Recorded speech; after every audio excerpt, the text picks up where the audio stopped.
Ja em vas fer fora una vegada i això s'ha acabat. Perdona, te'n vas anar perquè vas voler. Me'n vaig anar perquè no suportava la idea de veure't cada dia. I perquè pensava que lluny d'aquí podria enrere tota aquesta merda. Però l'únic que he fet és pensar en el meu fill i compadir-me perquè em sentia sola i desgraciada. I a mi què coi m'expliques? T'explico tot això perquè a partir d'ara ens veurem sovint. I és millor que deixem les coses clares. Ah, sí? Penso continuar la meva feina. No me n'aniré i no la deixaré només perquè tu estiguis a prop. Ja no em fa vergonya passejar per aquests carrers. No m'he d'avergonyir de res. Això s'ha acabat. Jo també he perdut un fill. Sincerament, Marc, m'importa una merda. ¿Es posible? Joder, que llevo un bebé. Se me ha roto el faro. Señora, oiga, por favor, ¿quiere salir? ¿Quiere hacer el favor de salir? ¿Qué hace? ¡Daniel! ¿Qué hace, hijo de puta?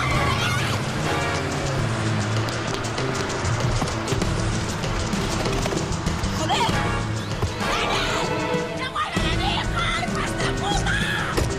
Marc, sisplau. Marc, tu no m'has de demanar perdó. Sóc jo qui t'ha de demanar perdó. Jo et vaig insistir per fer la teràpia i no estava preparada. Jo et vaig posar en aquella situació per escalfar-te després dir-te que no. Jo no podia esperar que t'operessis, Marc. M'he engegat tota la merda. Sóc una imbècil. És culpa meva, és culpa meva. Tu no Perdona, podies saber. Marc. Aniré a teràpia, t'ho prometo. I no farem res fins que tinguem el fill. Ni petons, ni carícies, ni res. Però digue'm que em perdones. Sisplau, digue'm que em perdones. Clar que et perdono. Tu ets l'Isabeleta i jo el Rafa i som un matrimoni, xiqui, i en el matrimoni tot està permès. Yo sería escritora, bueno, novelista, y él pintor o escultor, lo que fuera, pero que me quisiera muchísimo. No m'hauria imaginat mai que fossis capaç de fer-me una cosa així. Ets un malparit, Rafa, i un cabronàs de merda. Només desitjo que algun dia passis pel mateix que estic passant jo ara. El Marc no m'estima. Però per què ho dius, això? Diu que li faig fàstic. I em tracta com una merda. No m'ho puc creure. Però per què li has permès? Perquè jo l'estimo. Jo l'estimo.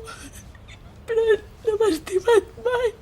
Pero no me dirás que porque tengamos una casa llena de cristalería china, de sábanas, de toallas, de esculturas, de pinturas, tengamos que casarnos. ¡Pero era para nosotros! Mira, Javier, que te estás poniendo un pesadito. Sí, claro. Ahora encima de todo voy a ser yo el pesado.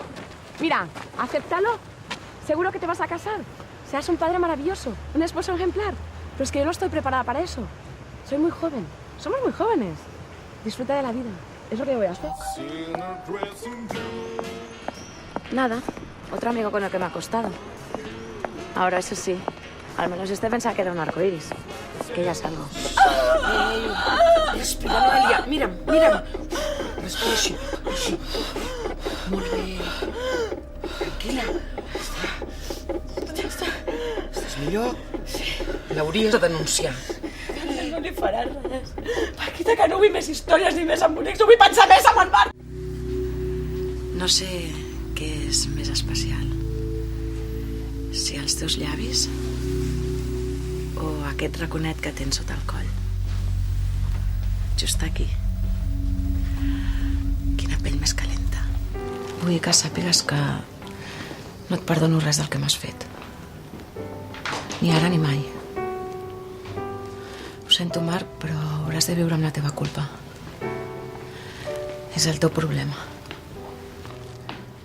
Però hi ha una cosa que tenim en comú i que ens unirà per sempre. Els dos hem perdut el mateix fill. ¿A qué viene esto? Viene, querida, a que tienes una suerte cojonuda. Viene a que después de mirarte media hora, sé que eres la persona que estoy buscando.